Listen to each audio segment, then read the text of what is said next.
the camera. Give it off. Give it off. Down. Give it. Hello, everyone, and welcome to Screen.com once again. I'm Alex Navarro. I'm Matthew Roy. Hi there. How you doing, man? I got faith in the heart. Dude, it's like Halloween almost. It's getting close. It's like just a few days away. Yeah, it's too bad it's Sunday Halloween, though. Yeah, those are never that much fun. But Saturday will be good. I'll be nice and hungover on Sunday for Halloween. Yes. That'll be good. Get the hell out of my front door, kids. Oh, God. Oh, the light. So as you may have observed, we've been doing some Halloween-related features here on the site. We've been doing movies for the screening room, and we did the Defending Your Movie and some other stuff. We wanted to do like a proper Halloween feature leading up to the holiday and whatnot. And I don't know, everyone's doing the big like goriest horror films of all time, scariest horror films. You know what I like? I like a good horror comedy. Sure, I think that's an unappreciated genre. It's it's sometimes nice to be able to see like really scary, crazy stuff mixed in with like really silly humor, and it's a genre that I think people don't give enough Ebb and flow. credence to. Ebb and flow. Yeah, a nice mixture. We watched Zombieland on Screening Room not too long ago. That's a really good one. That's a very good one. Yeah. Not on our picks or our list this here feature, but we each chose our three favorite horror comedies of our personal Horomedies. Our personal film viewing histories. So Sure. we just thought we'd go down the list, go talk about some of our favorites, and No particular order. Nah, not really. Just talk about movies you might enjoy, or maybe you've already seen. You want to talk about them too in the comments. I'll tell you what my favorite is, but we'll go from there. Okay. Anyway, why don't you tell me what your first pick is? I'll say I'll go down in order too. I'll start with the stuff.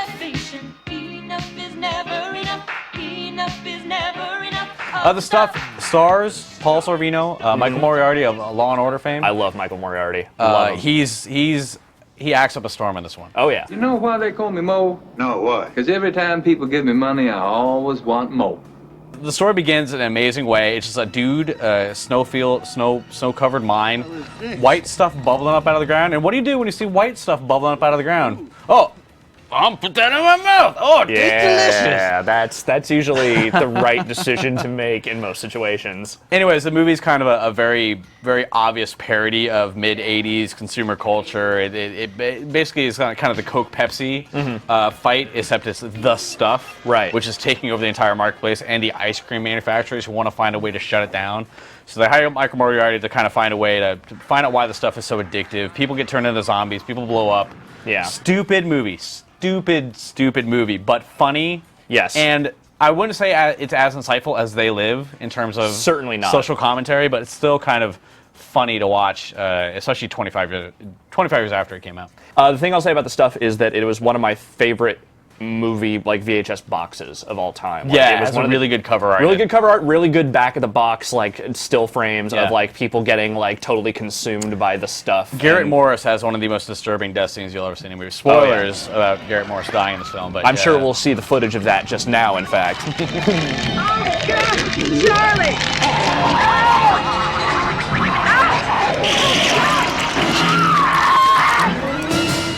Anyways, what's your first pick? My first pick is Creepshow.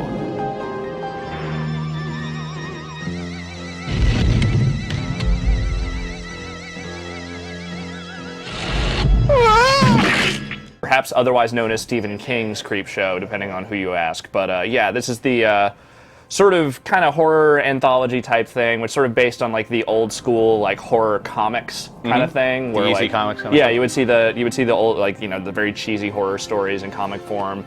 And so Stephen King adapted 2 of his short stories and then wrote 3 special for this movie, which was directed by George Romero of The Dead fame. And yes, I do know George Romero. Yes, you do know him. Okay. And so, yeah, the thing about Creepshow is that it has sort of a weirdly great cast. It has people like Hal Holbrook and like Adrienne Barbeau and Ted Danson and Leslie Nielsen, and Stephen King himself like plays a significant role in one of the stories. Sure. But it's also just really, really funny, cheesy horror stuff. And I remember as a kid when I first saw it, because that movie came in '82, and I think I saw it the first time when I was like 5 or 6 years old. Yeah.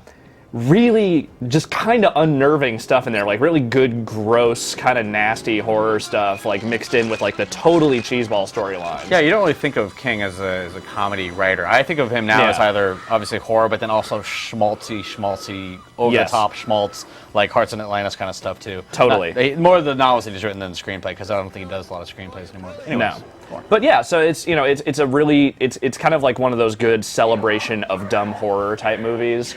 I especially am, in fact, fond of the Stephen King one where he finds the meteorite and he touches the meteor shit, which is the green stuff, and then he starts getting overrun by this plant-like material, and it's actually surprising that he does that scene all by himself, for the most part. There's barely any other characters in that one. Adapted from a stage play. Yes. And then I also really like the one with Hal Holbrook where he decides to get back at his cheating wife and her lover and by burying them up to their necks in the beach while high tide is about to come in. I think I remember that one as well. But then they come back as these seaweed sort of infested zombies to get him. And that shit really messed with me when I was a kid. Horror at Party Beach style. Yeah, totally. Excellent. Well, that's a good pick. I like that one a lot. I'm going to go for my number 2. What's your number 2?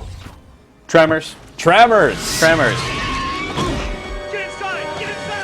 Oh, Man, Tremors. what a great! I wouldn't say it's one of my earliest film-going memories, but I do specifically remember going to see this with my uncle. I think I was in Hawaii for a vacation, and think about it, really good horror, really good action beats, really good all that stuff, and also the humor is really hits too. Snappy. It's really, I wouldn't say it's all totally separate, but it's separate enough to make you appreciate it for both aspects of being a horror and a comedy. Well, I remember some of the scenes in that movie actually making me kind of tense. When they're trapped on the ground for whatever reason and they can't get to high ground when the crazy graboids are running around. That stuff was actually kind of then all the dialogue between Fred Ward and Kevin Bacon. Yeah, and Reba and Michael Gross too is really funny. As far as stereotypical rednecks go, they're pretty good. Yeah, they're pretty good. So remember all that.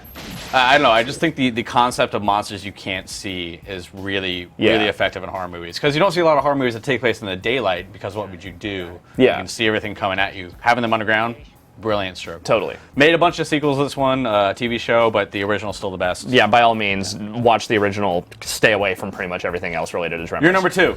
Beetlejuice. It's showtime. The thing about Beetlejuice is that it is more comedy than horror, certainly. Yeah, it's and the stuff that is scary in that movie is not really scary so much as it is just kind of occasionally surprising. Or campy scary. Very campy scary. Yeah. But it's Tim Burton, and it's there's some legitimately clever horror type stuff, the zombie football team. Yeah. Anytime they're in the other the guy, the flattened paper pusher dude who's telling them what to the woman that's sawed in half sitting on either end of the couch. That stuff that's good kind of Halloween-y cheesy horror stuff. Yeah. Mixed in with what's a very funny comedy, Michael Keaton's best role. Certainly Michael Keaton's most memorable. Definitely his most memorable role. Probably the most fun I've ever seen him be on film. He ate that up. Oh yeah. Now, does the presence of Jeffrey Jones make you feel uneasy about this movie in retrospect? Not really. Okay. It's one of those things where it's if I see him in a new movie now, I sort of am a little he hasn't worked much. The last thing I saw him in was Sleepy Hollow, I think. Okay, I saw him in Deadwood. I think was still filming. He was in Deadwood. That's right. Jeffrey Jones, the dad in Beetlejuice, was I believe arrested and probably convicted of child pornography. I forget exactly, but he was definitely molestation or something. No, it wasn't molestation. I think it was just pornography. Okay. But whatever the case, it was seedy, unpleasant stuff. And it's weird seeing something like that now.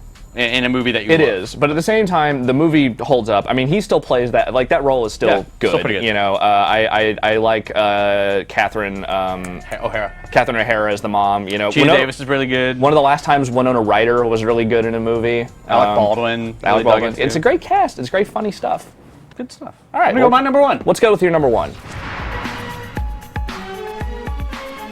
I don't think there's any place that this would have fit anywhere else, but Shaun of the Dead is absolutely. Even though it's young, it's still, 05, something like that? Yeah, it's certainly mid-2000s, and it's... But immediately made an impression on me, this is super funny, the zombie stuff is really well done. It's not afraid of being really gory at times, too. Yeah. And I laughed my ass off the entire time. Well, that's the thing about, so Shaun of the Dead up to the end is basically all parody. Sure, yeah.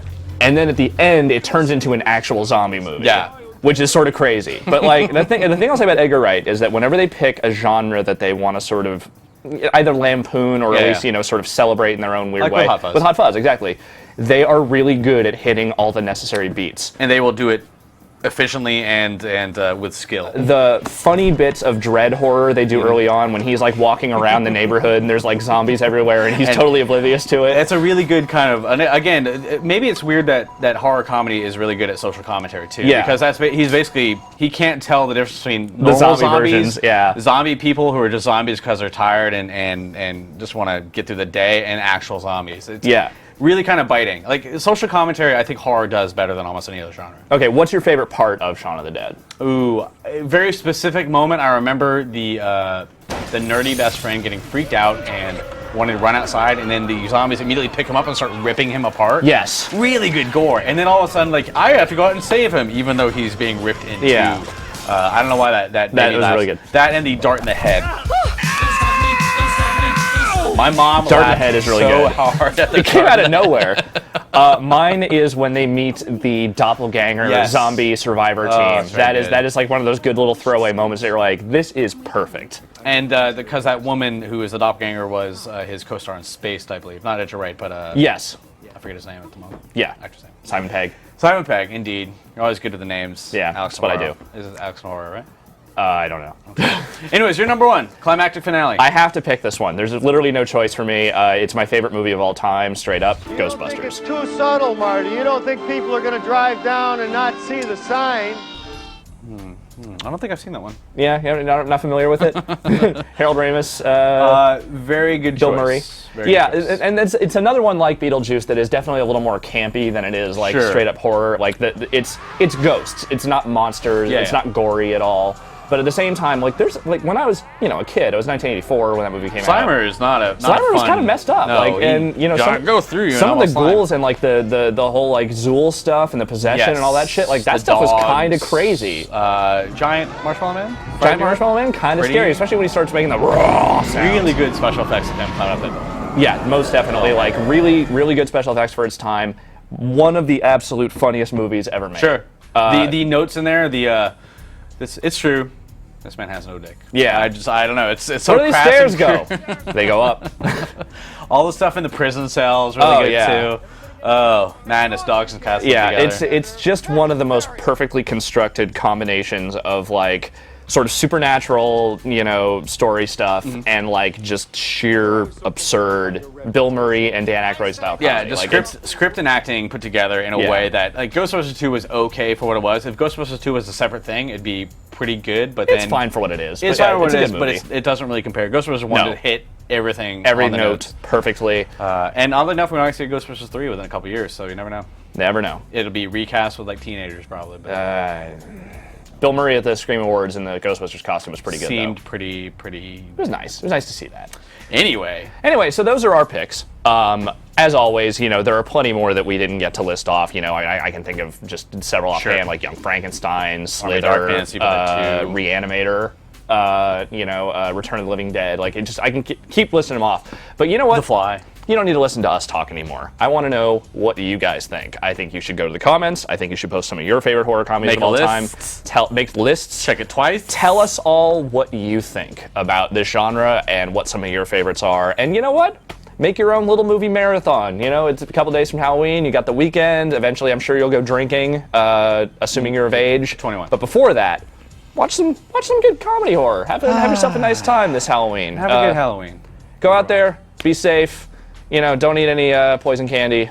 Don't be drink and afraid dri- no ghosts. Don't drink and drive, and don't be afraid of no ghosts. We'll see you next time.